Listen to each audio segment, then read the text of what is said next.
going to talk today for somewhere between 30 and 35 minutes, I hope. And this is not going to be an all science talk. This is going to be a mix of environmental history and military history and social history and science thrown in for all that. And I really want to take you to Greenland and help you understand what it's like to be there, what the environment's like, what the challenges are. And a lot of this is based on this, which is a book that came out of the science work that we did. We published a paper in 2021, and about a week later, I got a phone call from an editor at Norton who said, "Would you like to write a trade book about this science?" And I said, "What's a trade book?" Because I'd written 2 textbooks, and I really had no idea what they meant by trade book. And she explained it to me, and I'm like, well, I have no idea if I can write like that. But I had a wonderful editor, and she pushed me in directions I wouldn't have typically gone. And so it's a late career change in focus for me, is to try to write for the broad general public. Although I've always been interested in that. Okay. I figured I would first set the stage. We're going to be in Greenland. I don't have a pointer I can use, but I'll try to call out where you should be looking. We are working on an ice core and the material from underneath an ice core at a place called Camp Century. And feel free to come in if you're outside the door there and want to be able to see you. That's good. And Camp Century was the first deep ice core ever drilled through the Greenland ice sheet. And the cross section that you all can see there are the cores that have penetrated the ice sheet. This is through Chris' work. And there's a key there of what was been measured in them and what they did. And what we really care about Camp Century today. That's the core we're going to focus on. And just know that there are not many. There are 6 cores that go through the bottom of the ice sheet. And Camp Century was the first in 1966. You might be wondering how I got to this place. So I'm 62 right now. That's me at age 21. So I had hair. I was a little bit stronger. I could climb around better in the field. But I was really interested in glaciers and the sediment they moved around even at that age. So my senior thesis was trying to figure out in Western Massachusetts where the glacier was when, and the lakes that it impounded and the sediments that were deposited from it. And so I got the bug really early for ice. And I kept going with that and went to graduate school. I didn't really mess with ice much in graduate school. I hung out with people who did. And then in 2008, a fellow named Tom Newman, who was a geologist and glaciologist here at UVM, and Richard Alley, who's a really famous glaciologist, and I sat down and we're talking at breakfast one day about what cool things we could do in Greenland with the set of isotopes that I run in my lab. And that led to a proposal, and that got me to Greenland in 2008, 2009, 2011, 2012 to do field work. And I just completely fell in love with the place. I mean, this is our first night camping, looking over the Greenland ice sheet. So how can you not fall in love with it, right? It's sunny, it's 35 degrees. The wind wasn't blowing until the next morning when the wind was blowing, and I woke up in my tent and there was a sand dune about this big in front of my nose from the 40-mile-an-hour wind that was blowing that gravel around. But that got me to Greenland. I got to ice cores even later, sort of 2010, when Tom suggested that we work on the GISP-2 ice core from the center of Greenland. And we didn't actually work on the sediments, and we didn't actually work on the ice. We worked in the in-between at the bottom of the ice sheet, which we call the dirty ice or the silty ice, and you can see why it's called dirty or silty ice there pretty clearly.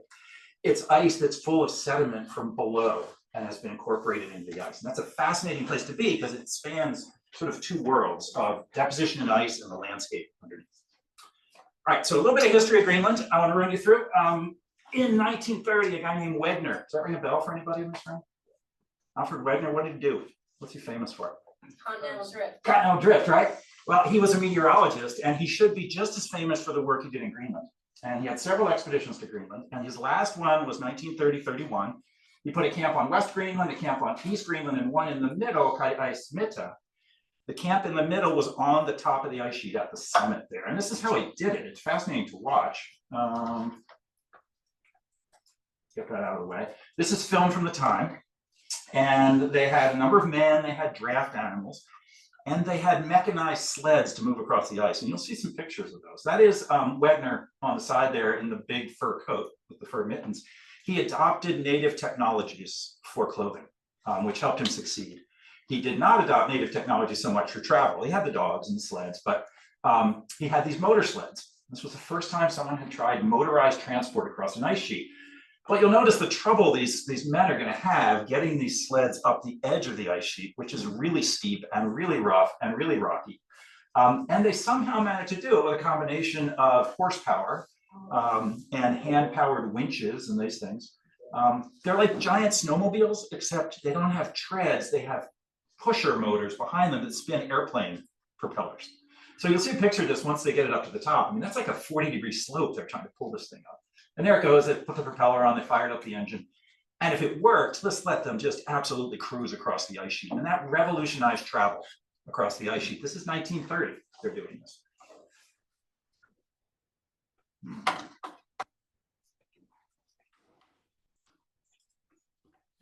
To advance. There we go. Okay. So this is the ice mist station at the top of the ice sheet. 3 men spent the winter here. They built what looks like an incomplete igloo at the top, which allowed them to have some shelter from the wind while taking solar observations and measuring temperatures. But the reason this is special is they built a snow cave underneath that they lived in for the entire winter. So instead of being 50 below with 100-mile-an-hour winds on the surface of the ice sheet, it was 20 to 30 degrees Fahrenheit inside their snow cave, 0 wind. And one would imagine they weren't comfortable. This is their Christmas Eve there, where they have candles and a little stove to cook their food and melt their water. But imagine living 6 months on the top of the ice sheet in a snow cave like that. You can imagine maybe they got a little bored. So the central diagram in there is this one. This is a cross section of the camp in here. This is a plan view of the camp. And this fellow, Ernest Sorga, was a geologist, and he said, well, maybe there's layering in all this snow. And he started digging a trench. And he kept digging and he kept digging. He got to the bottom and then he dug vertically with this. And what he wanted to do was look at the layering in the snow. He was the first person to do that. And he went back almost 30 years in the snow by digging this. And that was amazing, because he proved that there was a record in the snow, a winter layer, a summer layer, a winter layer, and a summer layer. And he did that by density. He measured the density as he went down this. So that was a revolutionary thought. He published a paper when he got back. And that got people thinking, what history is preserved in ice sheets? And they laid the groundwork for living inside an ice sheet. So let's skip to World War II. Greenland turns out to be in a really strategic place. It's between Europe and the United States. And maybe that's why our former and future president wanted to buy it at some point. But in World War II, both the Nazis and the Allies were concerned about Greenland. The Allies, when we were doing the Lend-Lease before we jumped into the war, we were making huge numbers of airplanes and trying to get them to England, right? The problem is, if you put them on ships and put them across the Atlantic Ocean, what was going to happen to those airplanes? Yeah, there were U-boats all over at that point. So they decided to fly them to England and to Scotland. But the airplanes at the time couldn't get very far. So if you're a fighter jet and you have a 900-mile range or a 1,000-mile range, they would fly you to Presque Isle, then to Goose Bay, then to one of 2 sites in Greenland. But notice that's a 1,000-mile flight. Then over to Iceland, and then to Scotland. And this was called the snowball route to get these planes over. So brand new planes, new pilots, and they're flying across the North Atlantic. And by the time October came, things went really south, and these planes started crashing. And they mostly crashed on the ice. And so you had planes scattered over the ice, and then they had to be rescued. And the US quickly learned that they were not prepared to work in this theater. They didn't have the clothing, they didn't have the transport. People were dying. People spent the winter in their airplanes on the ice with airdrops to keep them alive, living in their sleeping bags. So the other thing is that the Nazis determined that being in Greenland was also really important, because they could set up weather stations. And if you want to know the weather in Europe, you got to know the weather in Greenland, because it's upstream, the westerlies coming across there. So the Nazis set up weather stations in East Greenland. The Americans set up bases in southern and western Greenland. And then the Coast Guard started patrolling eastern Greenland, and one by one found the Nazi weather stations. And these are the captured Nazi weathermen. They claimed this was the northernmost battle of the war, but it never really was a battle. The weathermen did not put up any kind of fight. And they had to do things like drop the mail in to these people who were living up there. So there are wonderful diaries of the men who spent the war on Greenland. But out of that came this realization that we didn't understand ice and snow well. Now, the military cared about it, not for climate and climate change and fundamental knowledge. They cared about it for trafficability and troop logistics.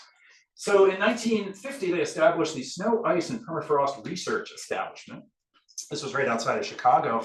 And they hired this guy, a guy named Henri Bader, who was a crystallographer. He was trained in mineralogy in Switzerland. He had done his PhD on the minerals in rocks, but then he switched over to snow and ice and avalanches for his first job. He also fled Switzerland in 1938, which is probably not an accident, with Nazi, sort of the presence of Nazi Germany impinging on Europe, and he went to Argentina. He married a Swiss woman in Argentina, then he spent the rest of the war in Curacao. and right next to the biggest oil refinery and phosphorus mine that produced the purest phosphorus in the world, and probably was attached to the US military in one way or another then, because that was a strategic mineral at the time. So he led this establishment. He believed deeply in understanding physical properties and behaviors of things in order to solve real world problems. And he is the intellectual driving force behind the next 15 years of the Army's work in the Arctic. So I'll introduce you to him a little bit. This actually turns out to be his passport application and US citizenship application. But you'll kind of see, this is filled out when he was professor at Rutgers for a little while. He designed this idea of transport in the Arctic, tested all kinds of things like snowcats, but most importantly, started a drilling program. And this is footage from the first US core drill in Greenland, 1956. The Army did a really good job with 16mm film of documenting everything they were doing. A lot of it's still buried in the National Archives, but you can get pieces of it, and we've ordered some of it. It's not easy or cheap to get, but there's a lot of documentation. All right, so in fact, before Bader drilled in Greenland, he drilled in Alaska. And luckily, this is at a place that is still occupied today by a program called JERP. Anybody here been on JERP or know of it? It's a Juneau Icefield Research Program. And this is on the Taku Glacier. And in 1950, he drilled the Taku Glacier along with a guy by the name of Jerry Wasserberg. Wasserberg was Bader's, one of Bader's mentees at Rutgers. Wasserberg was a Jewish man who had fought in World War II, faced a lot of discrimination, and Bader supported him, sent him to the University of Chicago, and Wasserberg became famous for dating moon rocks, one of the most famous geologists out there for geochemistry. But Wasserberg's first research was with Bader in Alaska, studying the crystal orientation in these ice cores to understand ice flow. Just amazing thing, and there's footage because JERP had 8mm cameras up there. It was taking footage, dozens of reels of this. So that's the first US ice core. This is Greenland. Drilling in the permafrost provides valuable information about the nature of the terrain. So drilling deep into glacial ice reveals many rewarding facts. This is 1956. Just as the rings in a cross-section of a tree tell its age, so too time is recorded in the ice through the number of layers.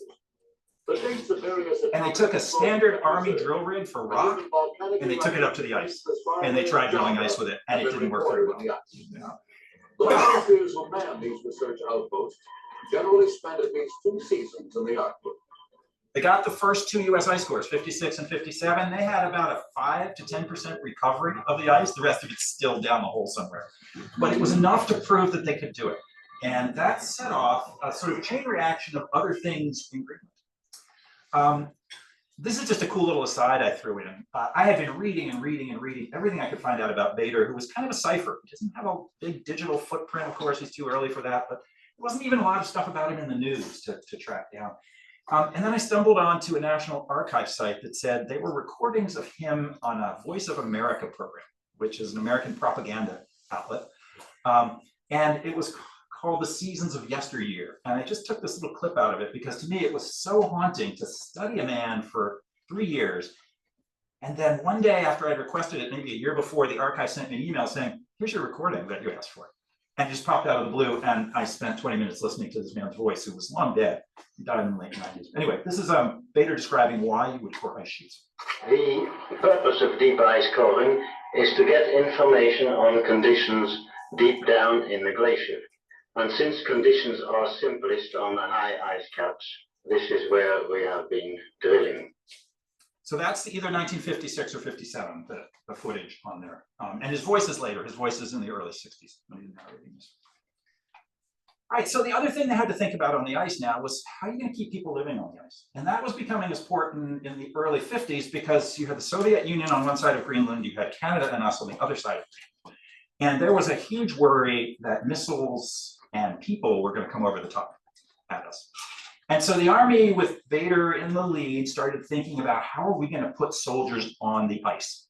And they talked a lot to the French, who had done this in an expedition earlier, 5 years earlier. And apparently over beers one night, they came up with the idea of, could we put something like a submarine in the snow that was ballasted and would kind of float its way in the snow and not be crushed, but slowly settle and be covered with snow? That became this. These are giant tubes referred to as the sewer tubes. They're not sewer tubes, but they're metal bolted together, corrugated, 18 feet in diameter, and they put heated housing inside them. So this is what it looked like on the inside. They built 2 sets of these, one at the edge of the ice, one closer to the center, and they filled them with weathermen. And this went public without the locations and just said the US has these weather bases on Greenland to gather weather information. But of course, it's in the context of this kind of stuff, right? The red iceberg coming around all of our world. Where if Russia should win, American women would be crushed beneath the boots of communists. That's probably the most disturbing one that you can find. And these became public in a magazine called Real, the exciting magazine for men. Great 1950s kind of pulp magazine. It's right next to a piece on Marilyn Monroe, actually. If you get, I ordered the magazine off eBay because no library had it in the country. But if you look at this rugged soldier who's there, airman probably, and read under him, the exclusive military miracle in the Arctic, our secret base under the polar ice. Now, the story in here is amazing. It tells you all kinds of wonderful things about the base. It doesn't tell you where it is. And it talks about the weathermen, and it shows you this, this is the header inside of the magazine about this. These worked. The men complained, there were problems. The water tasted like diesel fuel from their generators and the cakes wouldn't rise, but it worked. The tubes did not deform. They went back for 12 years with survey crews and measured the deformation of these tubes. After 12 years, they had gotten about a foot shorter and about a foot wider. That's amazing being held in ice like that. This led to the next big advance. This is the place called Camp Century. This is the plans for Camp Century. The long road in the middle is called Main Street. It's about 1,000 feet long. There are numerous trenches coming off the side. They have quarters, they have dining halls, but the ones I've circled are the science labs and the drilling place. This will give you a much more artistic view. This is, again, from the French. It's an artistic view, and it was a big magazine. I've got a copy of it at home. It folds out to about this big. It's really, really gorgeous. This is the view of what it looked like to both build and occupy the camp. And the most impressive thing here that I'll come back to is that this camp was powered by a nuclear reactor. So they were getting really tired of moving huge amounts of fuel onto the ice to melt water and to heat their quarters. So this one has a nuclear reactor in it. And I'll show you a little bit more about Camp Century as a place. The view here shows you what Popular Science thought it looked like. And this is February 1960. The building started in 1959. This is not a secret camp. You put it out in the front of Popular Science, you're not trying to have any secrets. You're trying to make sure the Soviet Union knows exactly what we're doing and where we're doing. It was created by these giant snowplows. So you can get the video to play. So these are plows used in the Swiss Alps. You can guess who might have brought these plows there. I mean, Bader worked on avalanches in the Swiss Alps. I'm sure he knew about these plows. They tried to use some American ones, didn't work as well, and they stayed with the Swiss plows. They would make multiple passes, dig a trench through the top of the ice sheet that was 30 to 40, even 50 feet deep. They would roof over it. They would blow the snow back over the aluminum or steel forms they put on the roof, let it harden for a couple of days, and then they'd pull the forms out. And so you'd have a roof of snow and walls of snow. They were using native materials, way cheaper than bringing in these giant sewer pipes. This is what it looked like inside the trenches. This is from National Geographic. Again, no means to hide this, right? Insulated prefab buildings kept at 72 degrees. Now, there are numerous movies of the guys inside there all smoking, all inside these airtight boxes. So it apparently was a fairly miserable place to live, between the smell of the sewage that seeped out of the ice and the smell of the cigarettes. But they had full kitchens like this. They were making turkeys. The guys who came home complained about eating too much steak. There's this great story a woman told me when I interviewed her about her mom making a fancy steak dinner for her dad just when he got home with 3 months off the ice, and dad looking at the steak and going, "Don't ever serve me steak again." And she was crushed by that. But it had a drill rig, and that's where we're going to focus next. So there's the drill rig in the drill trench. This is a huge advance compared to drilling on the surface of the ice, right? You're warm, there's no wind, you can drill year round, you have atomic power to power your electric drill rig. It took them 6 years to get through the ice sheet. This was a giant experiment. Try this technology, no fail. Try this technology, no fail. Finally, in 1965, they nailed the drilling technology. And by 1966, supposedly on the 4th of July, but if you look at the drilling log, it's actually the 2nd of July, but they told everybody the 4th. They got to the bottom. And let me show you what it looks like inside the camp, if that will come up. There we go. This is Main Street. And I can tell this is just after the construction because there's no frost all over everything. The older the camp gets, the more frost coats all the walls. But these are just a quick movie of the GIs walking through the camp. It was mostly military, but not entirely military. There were civilian engineers up there. Because of nuclear reactor, the Army bragged that there were unlimited hot showers that you could have there. So think about that. You're in the middle of the Greenland ice sheet and you're taking unlimited hot showers and you're brushing your teeth in a sink that looks like it's out of one of the bathrooms in our house here in Burlington. And you watch this guy, with his electric razor and his lights on. That's incredible if you've ever worked in the Arctic. You just don't have these kinds of luxuries typically. And they had a full medical facility. This first became public in 1959, which led cartoonists to have a really good time with this. This is a cartoon out of a Knoxville paper of the, bombing Camp Century, atomic heat, a rather distasteful portrayal of native Greenlanders and women and all that, but it's a piece of the times. This is how this was being portrayed. This is a nuclear reactor, and again, the footage is fantastic. It all came prepackaged. It was built in Schenectady, New York, and it was dragged across the ice piece by piece by piece, 300 tons of it, and then put together. It was started in 1960, shed a huge amount of radiation when it was started. They had to shut it down, fix things. These are actually 2 Boy Scouts. That's a whole other story I talk about in the book. The US and the Danes each picked a Boy Scout to go up there. Again, publicity. The Boy Scouts spent 6 miserable months under the ice with a bunch of what they described as kind of raunchy GIs. They were 17 and 18 years old, and it was a bit much for them. But they were there at the startup of the nuclear reactor. But then they decided 3 years later to pull the nuclear reactor out, and no one had ever decommissioned a nuclear reactor. So here they are decommissioning their first nuclear reactor, and guess what? It's in the middle of Greenland ice sheet. So they sent this guy up, a guy named Joseph Franklin. I think he was in his low 30s at the time, had a master's in nuclear engineering. He was a colonel at that point in the Army Corps of Engineers. And he led a group of nuclear engineers in taking apart a reactor for the first time, boxing it up and sending it back to the States. That's the core in a leaded, very heavy leaded container they drag back across the ice. I don't have time to go into Franklin's whole story, but again, I've written about it. He went on to be a general, had a very successful life, and died of multiple cancers in his early 80s that he attributed to the amount of radiation he took instead of his men when taking the reactor apart. So they knew there were hot parts of the reactor they needed to work with, and he volunteered to do that. It's kind of quite the hero story when you read about him. And it turns out I went to school with his nephew, which is a funny and long story that I discovered at midnight while working on the book.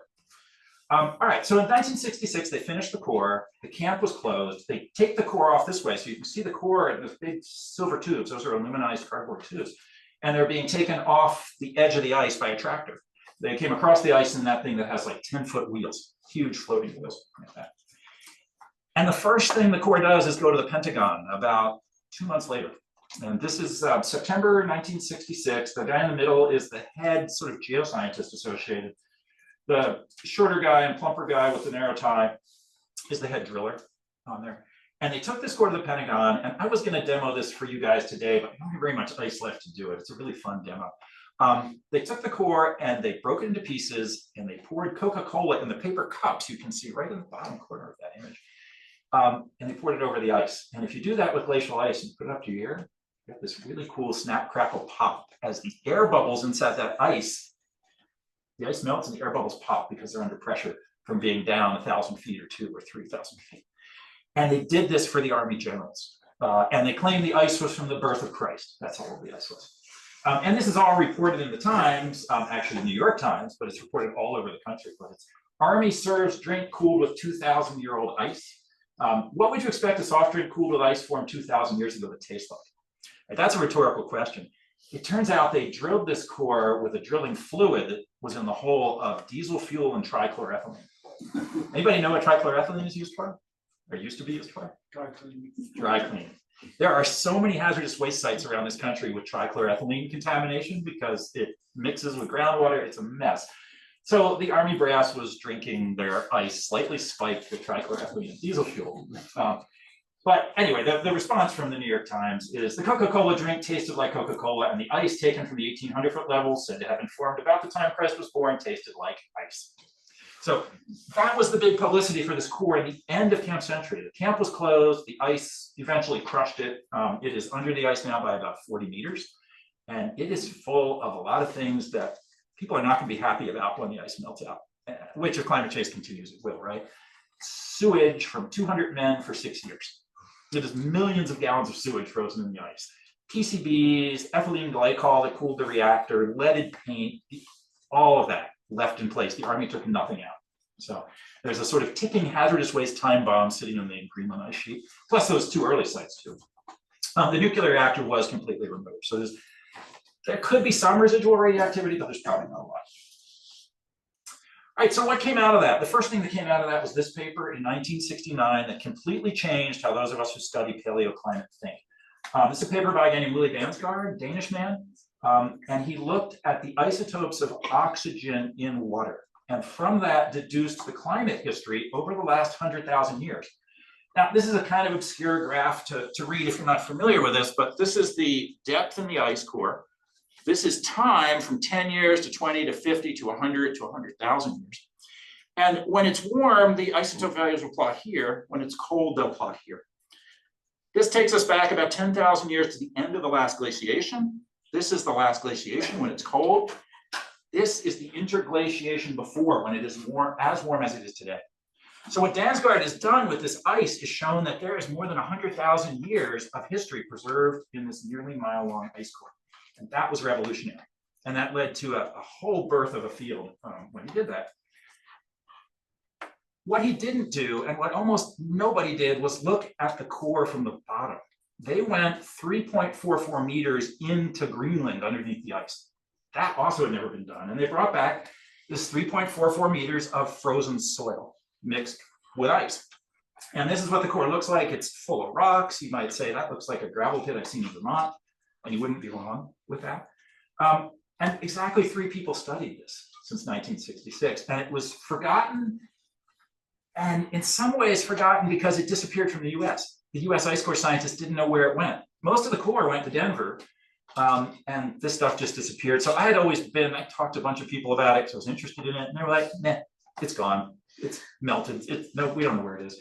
And then I got a phone call and an email in 2019 from the Danes who said, guess what? We were moving things into our brand new freezer, and we found this. It was in Copenhagen in some obscure freezer. And a couple of weeks later, I showed up in Denmark. That's me with a little hat and a very thin jacket in a freezer that was minus 27°C. That's Jörg Schaefer from Columbia opposite me. He was a little better dressed than I was, but we were shivering, but so intrigued because we were handling the part of this Camp Century core. It had been cut up and put in these little cookie jars by then. These are the 3 graduate students from UVM who have worked on the core with us. That's Hallie, Juliana, and Kat. And this is the original core box from the lab at Buffalo, where the core was kept for about 20 years before it disappeared. And that's now in Denmark. We got 2 samples. This is what they look like. This was the sample you could hold in your hand. It was a couple hundred grams of material. And we had about a dozen labs who wanted to work on that sample. That was one of our pilot samples. And so we, at UVM, did the splitting of that. We had the material, we had to break it into different grain sizes and send it to different labs. And the first thing we did was melt it, and we tried to get the water off. And then we did our standard thing where we put it through these brass sieves, and we keep the pebbles away from the silt and clay and all that. And we were so concerned about not losing a bit of this thing that we filtered all the water we washed with. And this is that filtering operation. You'll see the water pouring through there, and a little Buchner funnel for anyone who's taken chemistry and worked with those things and filter paper. And then it got really cool. So this is the view down the funnel. And there are little black specks in there. And this was a summer afternoon, and I was completely wasted. I had been teaching high school students for a week. It was like 94 degrees outside and humid. And we got these samples, and we know we needed to push them through. And I was supposed to go to Cuba 3 days later. And so Drew, the postdoctor, he was a doctoral student then, and I, in a lab in Leah, we're melting these, and I'm staring down at one of these bins. And I'm looking at the bin, and it's the beginning of the book. It's the prologue, actually, at this point. And I see these little black floaty things. I'm like, what's floating around the bin? And then somewhere in my kind of reptilian brain from 25 years ago when I first came to UVM was this memory of doing lake cores here and trying to find organic matter in lake cores, and how we would take a scoop of sediment out of the lake core, throw it in a beaker, stir it up, and see what floated. And little twigs and leaves and things would float in there. And I just looked at Drew and I said, they're fossils. There's organic matter in here. And Drew looked back at me, he's like, and he let the spring of expletives, I'm not going to repeat here, about how crazy I was and, heat stroked or something. Anyway, if you watch this, I'm going to put little arrows. Each of those little arrows goes to a piece of organic material that was in that core. And I handed that organic matter to I took a little pipette, took it off, put it under a microscope, and this is the first view that we had of that organic material. That's an iPhone staring down a microscope. That's not a fancy camera at all. But any of you in this room could recognize that as organic material, right? What do you see in there? What's moss? What else? What's right in the dead center? Yeah, well, twig, a piece of wood. And eventually we found all kinds of other things, and I'll show you what some of those other things are.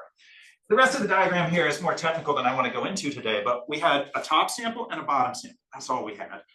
This is work we do in our lab, working with some very rare isotopes, that tells us that the bottom sample could have been no older than 3 million years, and the upper sample could have been no older than 1 million years. This is work from Nico over here, looking at the chemistry of the grains that we're seeing under an electron microscope, and this is the chemistry of the water. And what that all indicated to us is that the lower material was quite old and had been sitting at the surface for a long time, and the upper material was really different. But most importantly, the upper material had to have been deposited within the last 1 million years. That was a revolution that said, hey, Greenland's ice has disappeared in the last 1 million years. All right, that was something nobody knew at that point. And that, of course, led to this paper in the Proceedings of the National Academy. But it also led us to NSF funding for our entire research group to dig through the remaining 28 samples. And so this is Drew up in the corner in red. We did this all in the dark so that we could use another dating technique that I'll finish up with here.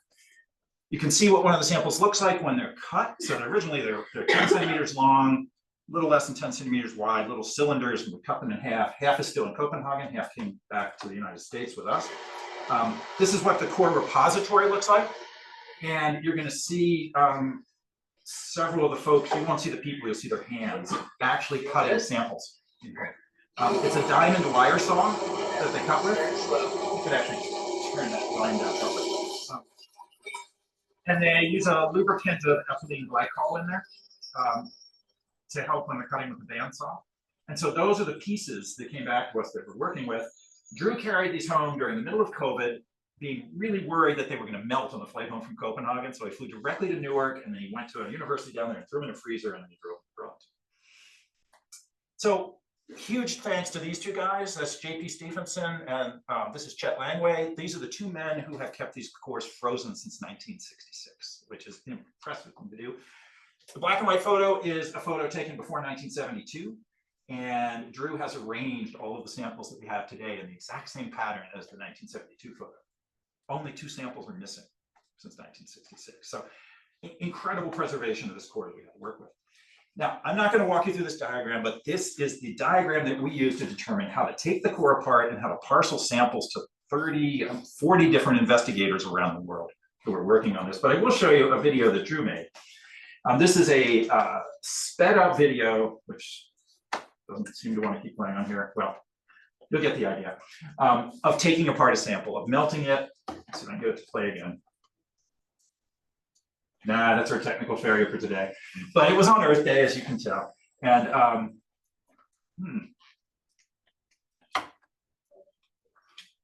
right, well, I'll just keep talking about this. What we had to do was melt every sample. We had to extract the pore water out of it. Then we had to sieve it. We centrifuged it to get the water out. Went through this whole series of steps that led to all sorts of different analyses that have been done, as I say, in labs all over the world. So mostly I want to show you what's up top here. These are all the different institutions who've worked on this project. We did the fundamental core analysis here, and that's all the data that are here. And this just shows you that there's a what we call as geologists is stratigraphy here. There's a layering, and things are different as you go down those layers. But then we're also doing specialized work. So there's CT scans of this core that have been done by a UVM student. There's analysis of the pore water that's been done. And we'll take you on to the fossils, which is a really cool part of this. So this is Hallie Mastro, who's just finishing up her master's and has now become quite the expert in identifying fossils. So these are some of the fossils, and the purple shows you where we are there. The top one is a poppy seed. And what she has done with these slides, these are hers, is she's connected them to the modern day plants. So I'm a geologist, I look at a poppy seed and I'm like, what? But then I see a picture of an Arctic poppy. It's like, now I can imagine the landscape there. So this is, I think, a fantastic way to imagine what the landscape looked like that is now covered by myelars. And not only do we have the seeds of things, but we have insect parts. And so these are little midges down at the bottom, like the chironomids. And so anybody who's ever been in the Arctic knows about little midges that fly around. They don't bite you, they just swarm you. So we can get a feeling now for what the ecosystem looked like when the ice was gone. And that's really super powerful. So not only know the ice was gone, but we know the ecosystem. And from Ben Kiesling, who's a glacial modeler here, he said, hey, if Camp Century doesn't have any ice, then how big can the ice sheet possibly be? And the answer is that it has to shrink enough to raise global sea level at least 1.5 meters and as much as 6 meters. So that's not very satisfying, right? It's at least this and maybe up to the next floor. That's still a lot of sea level rise. So think of your favorite beach plus 5 feet of water. So we know that when Camp Century was gone, at least that much water was added. This is the fun part. This is a woman named Hawk. Well, Tammy Rittenauer is the one who runs the lab, and Hawk is the student up in the corner there. And they followed up on an initial analysis we had, and Hawk did these additional 3 analyses. And if you can read it there, these are ages for when the upper sediment was exposed to sunlight. And the ages are all a little over 400,000 years ago. We have 4 ages now that are all the same. They're all just over 400,000 years. So we have great faith that the ice left Camp Century 400,000 years ago. Now that is a really important time. It's one of the major times when we know Earth has been warm. So this is a packed diagram. So I'll walk you through this. This is concentration of CO2. This is the present day. Here's CO2 in 1890. Here's CO2 when this diagram was published in 2014. Here's CO2 today. Up and up and up and up. So we are at last night we were at 419 and change, which I rounded to 420. 125,000 years ago, that's the lowest ice at Camp Century, right? Global sea level was 6 to 9 meters higher than it is today. Temperature was about a degree warmer than pre-industrial. Not today, pre-industrial. We are warmer than this right now. This year is going to be at 1.49, 1.51, somewhere in there. 400,000 years ago, sea level was even higher, 6 to 13 meters and 1 to 2 degrees Celsius. So we know 400,000 years ago, without human forcing, the Greenland ice sheet melted away from at least Camp Century. Temperatures were only 1 to 2 degrees higher than pre-industrial, which is right where we are today. And sea level was 6 to 13 meters higher. That is a huge warning, a huge sort of shot across the bow of we got to be careful because the ice can melt on its own and did melt on its own. And now look at the amount of radiative forcing we're doing, the warming we're doing by this much carbon dioxide when nature did it at carbon dioxide levels like this. So carbon dioxide levels were about 300 ppm. The last 2 times there was a serious interglacial, serious warm period. All right, let's put this back in the social context.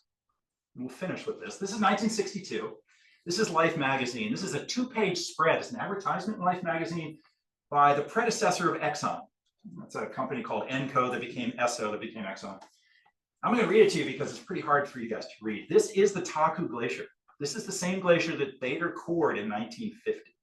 And it was one of the last glaciers in coastal Alaska to actually start retreating.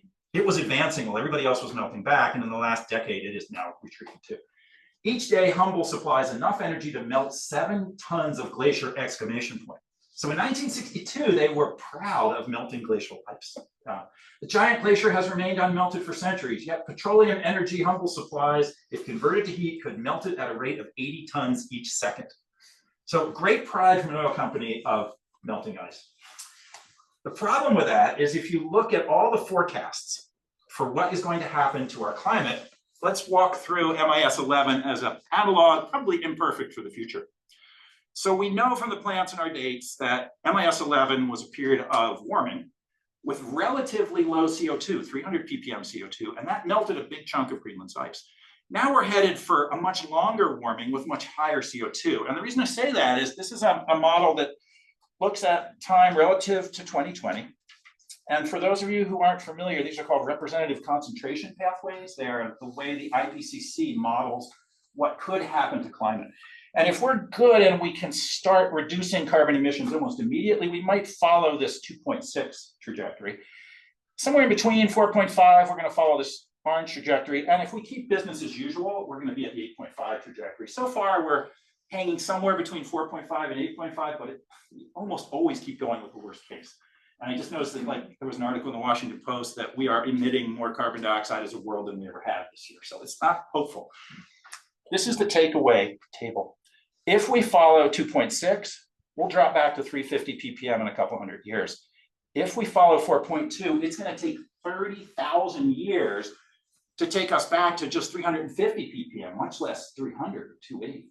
So we are creating an MIS-11. We're creating a long period of warmth with our carbon dioxide. And we know what that did 400,000 years ago. It removed a big chunk of the Greenland ice sheet. So I think the only responsible conclusion from this is that we have evidence now that what we're doing today, if we look at the record of the past as a geologist, is going to destroy at least a large part of the Greenland ice sheet. And Drew's favorite analogy from this, and this is actually from, not from Camp Century, but from another base in Greenland where there was a huge snowstorm and the guy couldn't get out of his accommodation. And that was where he's chilled beverages in the doorway because it's all covered in snow. But if you leave the icebox door open long enough, the ice is going to melt inside there. And I think that's the Greenland analogy. Okay. So we know Greenland was ice-free within the last 1.1 million years. I have the 90% there because there's another study I didn't have time to talk about today. But we know most of Greenland was gone within the last million years, and we know that northwestern Greenland was clear at 400,000. So the fellow pictured down here is a guy named Wally Broker, really famous isotope geochemist, oceanographer. And he has a quote that's always been attributed to him: "Is climate is an angry beast and we are poking at it with sticks." So I'm going to take that quote and alter it a little bit and say Greenland is an angry beast and we are poking at it with sticks. And we're doing it at our own risk to lose that ice sheet. All right. If you're interested in the book, I brought a copy that people can look at here. If you're interested in other resources, I've put a couple web pages up here. One of them is our Camp Century group web page. The other is my personal page, and the other one's my lab page. The Norton reference to the book is here, but you can find it any place you want. It should be in town. It should be on Amazon, that sort of thing. So thank you, and I will answer some questions.